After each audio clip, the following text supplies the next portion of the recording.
Rocket Raju और ज्ञान की दुनिया। राजू और पिंकी दोनों बहुत अच्छे दोस्त थे।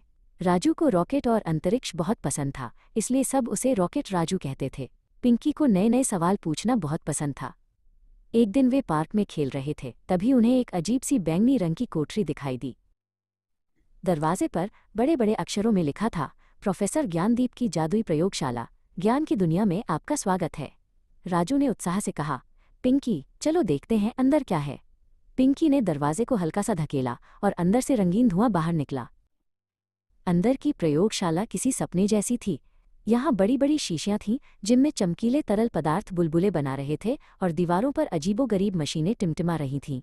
बीच में एक लंबी टोपी पहने चश्मे वाले प्रोफेसर ज्ञानदीप खड़े थे। प्रोफेसर ज्ञानदीप ने मुस्कुराते हुए कहा, आओ मेरे छोटे वैज्ञानिकों, मैं तुम्हें आज सूरज की सबसे बड़ी शक्ति से मिलाता हूँ। उन्होंने एक छोटी सी मशीन की ओर इशारा किया जो धूप में रखी हुई थी। ये है सौर ऊर्जा का कमाल। पिंकी ने पूछा, लेकिन प्रोफेसर यह मशीन सूरज की रोशनी से क्या करती है? प्रोफेसर ने समझाया, यह सौर पैनल सूरज की रोशनी को सोख लेता है और उसे बिजली में बदल देता है। ये बिजली हमारे घरों को रोशन करती है और खिलौनों को चलाती है। बहुत खूब, राजू ने कहा। तभी प्रोफेसर ज्ञानदीप ने एक बड़ी घूमती हुई पृथ्वी का मॉडल दिखाया। राजू और पिंकी, क्या तुम जानते हो कि सूरज हमें पराबैंगनी यूवी किरणें भी देता है? ये किरणें हमारी त्वचा के लिए अच्छी नहीं होती। पिंकी थोड़ी डर गई।